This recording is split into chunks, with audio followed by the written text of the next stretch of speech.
آج جہاں باقی عبادتوں میں سستی ہو رہی ہے، دعاؤں میں بھی لوگ پیچھے چلے جا رہے ہیں، مانگتے ہی نہیں ہیں، اور مانگتے ہیں تو پتہ نہیں کس اسٹائل سے مانگتے ہیں، توجہ نہیں ہوتی۔ اجتماعی دعاؤں پر زیادہ زور ہے، انفرادی پر زور نہیں۔ کہیں مجمع دعا مانگ رہا ہوتا تو ہاتھ اٹھا کے آمین آمین شروع کر دیں گے، بس ٹھیک ہے، وہ بھی جائز ہے، لیکن دعا میں جو اصل ہے وہ انفرادی ہے۔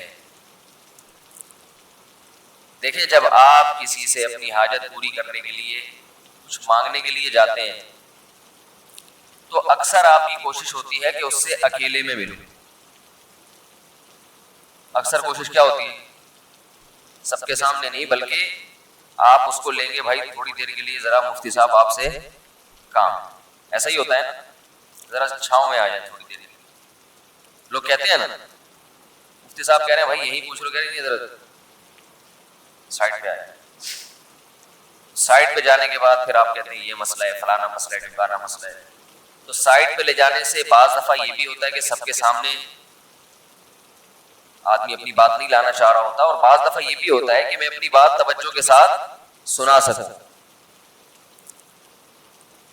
تو دعا میں انسان، اللہ تو سب کی بات سنتا ہے، مجمع میں بھی اور تنہائی میں بھی، لیکن آپ دعا مانگنے میں جو آپ کی طبیعت لگے گی، توجہ سے مانگو گے، وہ تنہائی میں زیادہ شوق سے، زیادہ رغبت سے مانگ سکتے ہو۔ اجتماع میں ایسی رغبت اور ایسی شوق سے انسان دعا نہیں مانگ سکتا۔ انفرادی دعائیں ہی ختم ہوتی جا رہی ہیں۔ قرآن مجید میں اللہ تعالیٰ نے رمضان کی جو آیتیں ہیں ان آیتوں کے بعد ذکر کیا، وَإِذَا سَأَلَكَ عِبَادِي عَنِّي فَإِنِّي قَرِيبٌ، اے نبی ان سے کہہ دیجئے کہ جب یہ مجھ سے میرے بارے میں پوچھیں تو آپ ان کو بتا دیں کہ میں بہت قریب ہوں تمہارے۔ اجیب دعوت الداعی اذا دعان، جب کوئی پکارنے والا، دعا مانگنے والا مجھ سے دعا مانگے گا تو میں اس کی پکار کا جواب بولے بھائی، پکار کا جواب دوں گا۔ پکار کا جواب دینے کا مقصد کیا ہوتا ہے؟ قبول کروں گا اس کی دعا۔ جواب کا یہ مطلب نہیں کہ اچھا میں نے سن لیا ہے چلو، ایک جواب تو یہ بھی ہوتا ہے نا، اچھا اب چپ ہو جا۔ ہم کسی کو پکار رہے ہوں گے کہتے ہیں اچھا بھائی ٹھیک ہے، پتہ چل گیا، اب چپ کر کے بیٹھ جاؤ آرام سے۔ تو اللہ تعالیٰ جب جواب دیتے ہیں تو کیا مطلب ہوتا ہے کہ اللہ تعالیٰ وہ دعا قبول کر رہے ہیں۔ ہم دعا کثرت سے مانگتے کیوں نہیں ہیں؟ اس کی وجہ یہ ہے کہ ہمارے ذہن میں ایک چیز شیطان نے بٹھا دی ہے کہ مانگو تب بھی ویسے کے ویسے ہی ہے، نہیں مانگو تب بھی ویسے کے ویسے۔ وہ فلاں آدمی تو نہیں مانگتا، وہ تو پھر بھی اس کی تنخواہ اچھی مل رہی ہے، اور میں تو کئی سالوں سے دعائیں مانگ رہا ہوں، اے اللہ میری تنخواہ ڈبل نہیں کر سکتا تو کم از کم 50% ہی بڑھا دیں، تو میں تو وہی کا وہی ہوں، میری تنخواہ میں تو کوئی اضافہ ہو نہیں رہا۔ تو ہم تو دیکھتے ہیں کہ ادھر دعا مانگو کچھ بھی نہیں ہو، سوائے ثواب کے کچھ بھی نہیں ملتا۔ یہ وہ چیز ہے جو انسان کو دعاؤں سے روکتی ہے۔ حالانکہ ہم پیغمبروں کی زندگی دیکھتے ہیں تو بات بات پر دعائیں مانگتے تھے، بہت کثرت سے، بہت زیادہ۔ نوح علیہ السلام، اچھا اللہ نے ان کی دعاؤں کو قرآن میں ذکر بھی کیا ہے۔ مناجات مقبولہ ایک دعاؤں کی کتاب ہے۔ حضرت مولانا اشرف علی تھانوی رحمہ اللہ تعالیٰ نے قرآن اور حدیث کی دعاؤں کو ایک چھوٹی سی کتاب میں جمع کر کے ایک ہفتے پہ ڈیوائیڈ کر دیا اس کو، کہ آپ روزانہ ان میں سے ایک حصہ پڑھیں گے تو پورا ہفتے میں وہ تقریباً تمام دعائیں کور ہو جائیں گی جو قرآن و سنت میں بیان کی گئی ہیں۔ وہ کتاب ضرور خریدیں، رکھیں اپنے پاس، مناجات مقبولہ کے نام سے۔ تو ہم دعا کیوں نہیں مانگتے؟ مسئلہ ہمارے ساتھ یہ ہے کہ ہم کہتے ہیں کہ جو مانگتا ہے وہ بھی وہیں کا وہیں، اور جو نہیں مانگتا ہے وہ بھی کوئی سرخاب کے پر تو لگ نہیں جاتے کوئی مانگ رہا ہو تو۔ یہ وہ مسئلہ ہے جس کی وجہ سے لوگ دعائیں مانگنے میں بخل سے کام لیتے ہیں، جبکہ پیغمبر کثرت سے دعائیں مانگا کرتے تھے، بہت زیادہ۔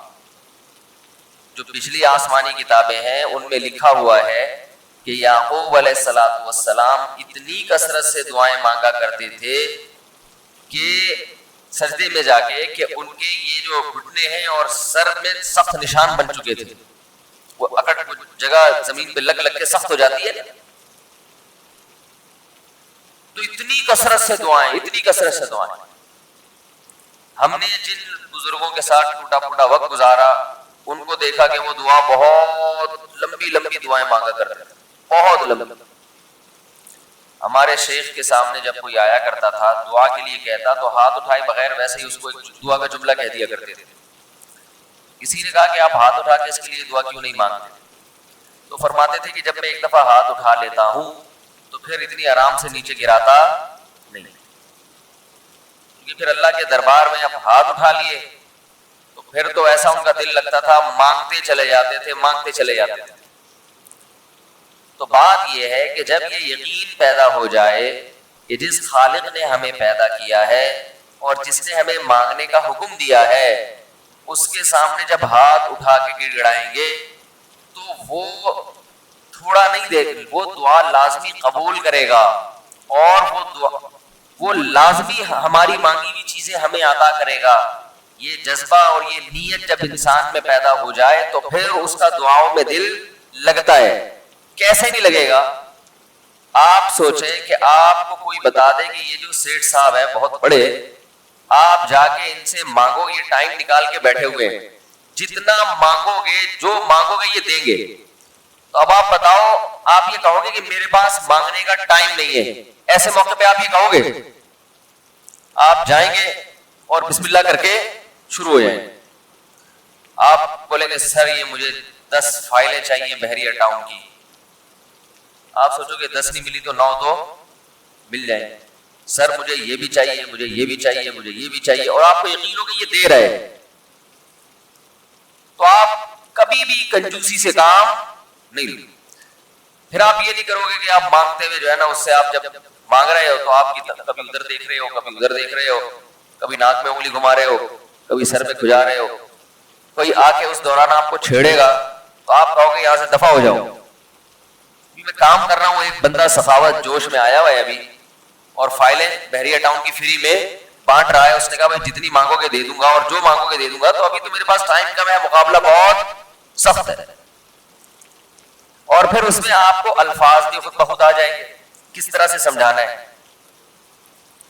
مختلف طریقوں سے آپ بات کو گھماؤ گے. سر پلیز آپ بات کو سمجھا کریں، میں آپ کے پاس آیا ہوں، آپ کو پتا ہے میں ادھر بھی جا سکتا تھا، وہ وسیم کباڑیہ کا بزنس بھی آج کل بہت چل رہا ہے، میرے پرانے اچھے تعلقات ہیں، لیکن مجھے پتا تھا کہ آپ تو آپ ہیں، آپ جیسا سیٹ تو کوئی ہے ہی نہیں، اور ہر مشکل میں آپ نے میری مدد کی ہے. جو الفاظ بھی اس کی سخاوت کو ابھارنے والے ہوں گے وہ تمام آپ اس موقع پر اس کے اوپر انڈیل دو گے، پورا دیگچہ بھر کے اس کے اوپر ڈال دو گے آپ. تو اللہ سے جب مانگتا ہے انسان اور اس کو یقین ہو کہ اللہ میری دعا کو پورا کرے گا، تو اس یقین کے ساتھ جب دعا مانگی جاتی ہے تو اس کا اسٹائل کچھ اور ہوتا ہے، اور ایک فارمیلٹی پوری کرنے کے لیے دعا جب مانگی جاتی ہے جیسے کہ ہمارے ہاں ہو رہا ہے تو اس کا اسٹائل اور انداز کچھ اور ہوتا ہے.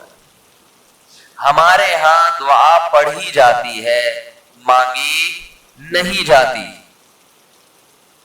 ربنا آتنا فی الدنیا حسنۃ وفی الآخرۃ حسنۃ وقنا عذاب النار آمین.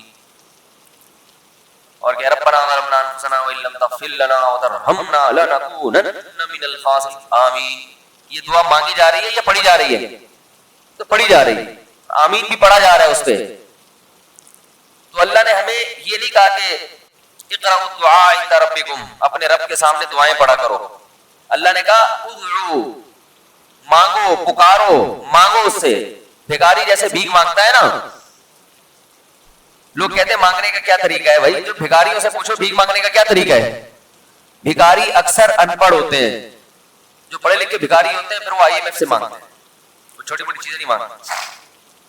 بھکاری اکثر کیا ہوتے ہیں؟ ان پڑھ، جن سے ہمارا صبح شام واسطہ پڑتا ہے. تو یہ کسی سے بھیک مانگنے کا طریقہ سیکھ کے آتے ہیں؟ بولو نا بھائی، کسی سے طریقہ سیکھ کے آتے ہیں کہ یار وہ ذرا فلاں بندے سے چندہ مانگنا ذرا طریقہ بتانا. اگر کوئی بتائے گا بھی تو وہ کہے گا تو اپنے پاس رکھ، مجھے پتا ہے مجھے جیب اپنی کیسے بھرنی ہے. اس موقع پہ جو اس کی حالت دیکھ کے نا وہ اپنا منہ بھی ٹیڑھا میڑھا کرے گا, کپڑے بھی پھٹے پرانے, اور بہت گھمائے گا بات کو, ایسے منہ بنائے گا جیسے دنیا میں اس سے زیادہ غریب اور محتاج کوئی ہے ہی نہیں. سحری پانی سے کی ہے میں نے, گھر میں بچے بھوک سے بھلک رہے ہیں, ایسی کہانیاں سنائے گا, ایسی کہانیاں سنائے گا. تو یہی حال انسان کا ہے جب اسے پتا ہو کہ میرا رب جو مانگوں گا وہ دے گا مجھے, تو پھر اس کے بھیک مانگنے کا انداز اور جو دعا مانگنے کا اسٹائل ہے وہ خود بخود فطرت اسے سکھا دیتی ہے. خود بخود اس کے اندر الفاظ آنا شروع ہو جاتے ہیں کیسے مانگنا چاہیے. لیکن پرابلم یہ ہے, مسئلہ یہ ہے کہ دل میں یہ بات بیٹھ چکی ہے کہ قبول نہیں ہو رہی. عجیب حدیث ہے, رسول اللہ صلی اللہ علیہ وسلم نے ارشاد فرمایا کہ اللہ بندے کی دعا قبول کرتے رہتے ہیں, وہ مانگتا رہتا ہے قبول ہوتی رہتی ہے, وہ مانگتا رہتا ہے قبول ہوتی رہتی ہے, یہاں تک کہ ایک وقت ایسا آتا ہے کہ بندہ یہ کہتا ہے کہ میں مانگ رہا ہوں قبول تو ہو نہیں رہی. تو جب یہ کہتا ہے تو اس وقت قبول کرنا بند کر دیتے ہیں اللہ تعالیٰ. اللہ کہتے ہیں کہ اگر تو یہ سمجھ رہا ہے کہ قبول نہیں ہو رہی تو اب نہیں ہوگی. اب عجیب بات ہے یا نہیں یہ حدیث؟ بھائی وہ بندہ کئی سال سے دعائیں مانگ رہا تھا اور پھر آخر میں آ کے کہتا ہے کہ قبول تو ہو نہیں رہی, تو ظاہر ہے کچھ نہیں ہو رہی ہوگی تبھی تو کہہ رہا ہے نا. اس کو ایسا لگ رہا ہوگا کہ قبول نہیں ہو رہی. بھائی اس کو یہ لگ رہا ہوگا کہ نہیں, جو چیزیں مانگ رہا ہوں وہ تو مل نہیں رہی, تو تبھی تو وہ کہتا ہے کہ قبول نہیں ہو رہی. تو سوال پیدا ہوتا ہے پھر اللہ قبول کرنا بند کیوں کر دیتے ہیں؟ اللہ تعالیٰ جب دعائیں قبول کرتے ہیں تو اس کا انداز وہ نہیں ہوتا جیسے ایک عام انسان جب کسی کو بھیک دیتا ہے. ایک عام فقیر جب آپ کے پاس آئے گا, آپ سے بھیک مانگے گا, 100 روپے دے دو, 20 روپے دے دو, آپ اٹھا کے 100 نہیں تو 20, 10, 20 تو پکڑا دیتے ہیں اس کو. تو وہ یہ سمجھتا ہے کہ میری دعا کیا ہو گئی, قبول. لیکن اللہ تعالیٰ اس طرح دعا نہیں قبول کرتے. اگر اللہ اس طرح سے دعائیں قبول کرنا شروع کر دیں تو پھر یہ معاملہ غیب کا نہیں رہے گا. ادھر آپ نے دعا مانگی, اے اللہ میرے کاروبار کو بڑھا دے, لیلۃ القدر میں رو کے دعا مانگی, اور صبح صادق کے وقت آپ کا فون آیا کہ آپ کا کنٹینر کسٹم والوں کے شر سے محفوظ ہو گیا ہے, سمجھ میں پاس ہو گیا ہو, اور آپ کی چیز ڈبل قیمت پہ بک گئی. پھر آپ نے دعا مانگی, اے اللہ تیری رحمت اس وقت جوش میں آئی ہوئی ہے, تو ایسا کر میرا بچہ بھی پاس ہو جائے, اس کے نمبر اچھے آ جائیں. ادھر فون آیا کہ آپ کا بچہ پہلی پوزیشن سے کامیاب ہو. پھر آپ نے کہا آج اللہ کی رحمت بہت جوش میں آئی ہوئی ہے, اے اللہ میری بیوی بھی ٹھیک ہو جائے. تو بیگم صاحبہ کا فوراً فون آ گیا کہ میں ٹھیک ہو گئی ہوں. ہے بھائی میں ٹھیک ہو گئی. اے اللہ ساس صاحبہ بہت دنوں سے آگے بیٹھی ہوئی ہیں, جانے کا نام نہیں لے رہی, فون آ گیا کہ میں چلی گئی. اس طرح سے اگر دعائیں قبول ہونا شروع ہو جائیں تو میرے بھائی پھر یہ سارے کافر, یہ سارے لبرل لوگ جو اللہ کو مانتے ہی نہیں ہیں, یہ دنیا کا ہر کام چھوڑ کے مصلی بچھا لیں گے اور دعاؤں کو فوکس کرنا شروع کر دیں گے. دعا قبول ہوتی ہے مگر اس شخص کی جو اللہ پر غیب پر ایمان رکھتا ہے, جسے دعا قبول ہوتی ہوئی نظر نہیں آتی مگر وہ یقین کرتا ہے کہ دعا قبول ہو رہی ہے. صرف اس شخص کی دعا قبول ہوتی ہے, اس کے علاوہ کسی کی قبول نہیں ہوتی. بہت مشکل ہے بھائی سمجھانا. دعا سب کی قبول ہوتی ہے کا مطلب پتہ ہے, سب کی مطلب ان سب کی کہ جو یہ یقین رکھتے ہیں کہ قبول ہوتی بھی نظر نہیں آ رہی پھر بھی قبول ہو رہی ہے, ان لوگوں کی قبول ہوتی ہے دعا. حدیث سے پتہ چلتا ہے. اور اصل میں دعا مانگتے ہی یہی لوگ ہیں